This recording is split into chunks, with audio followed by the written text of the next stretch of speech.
last time I saw Martin and Gary Kemp was 3 years ago, when the world was a very different place. Let's just talk about lockdown. Well, lockdown was very tough for me at the beginning. You know, I had some tough choices. You know, like which house to live in, beach, city, slope. And what did you choose?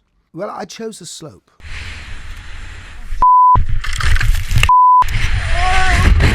Oh, my lockdown was brilliant, I'm telling you. You know, I had 2 wives, 10 kids, big house, trampoline. I mean, it was absolutely amazing. You should have come round. I'd have liked that. Yeah. I was stuck with my nan, coughing up her guts every 5 minutes. I'd like to have come round to yours. It was absolutely amazing, I'm telling you. During lockdown, Gary and Marty reunited for the BBC surprise lockdown hit, Backwards Britain. The Kemps joined a host of top celebrities on a COVID-safe walking trip with a difference. Gary and Martin will be walking from Land's End to John O'Groats. Backwards.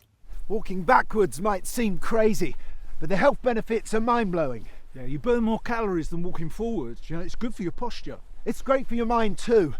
It improves your mood and enhances your sense of spatial awareness. Go, you all right? And then he just stormed off backwards ahead of me. Or was it, maybe it was behind me. It's confusing. Go, this is stupid. Just shut up. Let's get this thing done. It's the most boring programme ever, but, you know, it was the height of COVID, so there was nothing else on telly apart from that Chris Whitty show.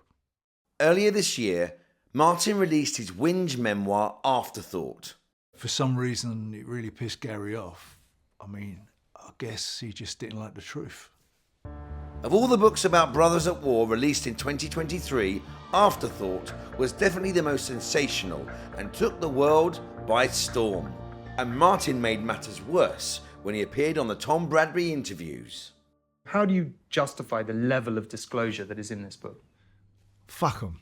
There's a fair amount of drugs, marijuana, magic mushrooms, cocaine. I mean, that's going to surprise people. Yeah, it was also PCP, TCP, Pritt stick, glue.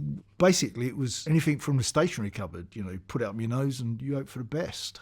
The big shock, I suppose, is, you know, you say that at one point your brother comes round and you have an argument that ends with a fight. Talk me through that appalling, horrific evening. We were in the kitchen. Gary was ranting and raving about Pepsi and Shirley. He said that 2 wives was greedy. I disagreed with him. You know, he went absolutely ballistic, and then he just attacked me with a dog bowl. I mean, it was really messy. I mean, it was chum up the walls. It stank. You know, we auditioned so many actors to play us, but none of them really had what it takes, so we decided to do it ourselves. Yeah, I don't think it's ever been done. People playing themselves in their own biopic. Well, it's the techniques they used in The Irishman. You may have seen The Irishman and the new Indiana Jones film when they make them look younger. And it's a series of dots on the actor's face to make them look like their younger selves. And that's what the motion capture dots do. That's right. No, that's what I'm saying to you. Your fucking phone. Okay, sorry. Look what you've done, you fucking smudged it now, you idiot. Sorry. We have to spend a lot of time in makeup. I mean, this wig that you're doing now, it's come from Princess Di, isn't it? In The Crown. One of the hardest things about making a biopic is when the people that you're making a biopic about, well, they turn up on set and they want to get involved, and they've got all these ideas, and, you know, they don't seem to realise it's not a fucking documentary. Dexter, you know, I've just been to the art department and I've just been to the art department, they've locked their door. I've got some issues that I want to talk to you about in this room. Okay, Larry. Because it doesn't feel like our old house at all. I mean, the lights are so wrong. Right. For a start. Yeah, okay, well, that could be fixed in post. There's another thing that's really been bugging me as well, because the stain there. Clearly Vimto was Ribena in reality that I spilt on the sofa. Yeah, that's a huge mistake, isn't it? Yeah. But it is, because Ribena's darker. Yeah, yeah. Well, we can also fix that in a colour correction. You know, we can make it look darker. It'll be very deeply saturated. Right. You'll be very happy. Okay? You know what? I don't understand why we didn't just go and film in our old place. Oh, well, that's a crack then now, isn't it? You can't fix that in post either. I know something I'd like to fix in fucking post. June. With planning permission granted, Gary is celebrating at the local pub with his friends.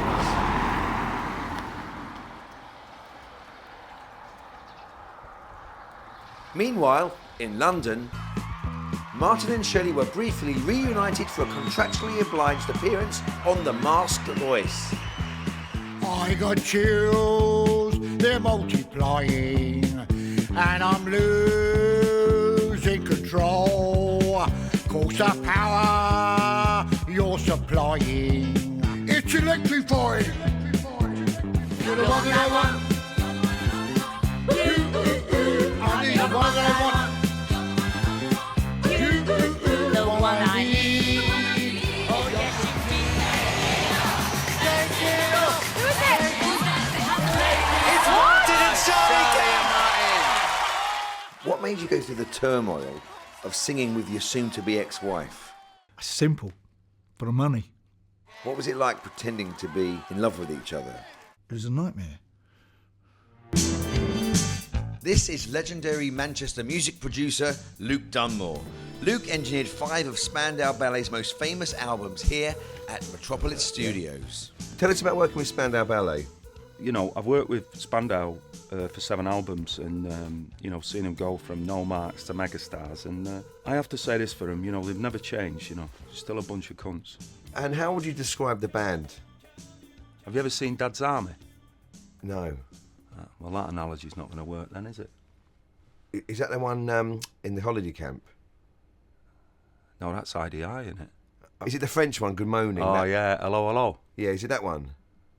No, Dad's Army's, you know, had that cunt in it, that arsehole Clive Dunn who did that single, Grandad. I produced it. He was a right mithering old bastard.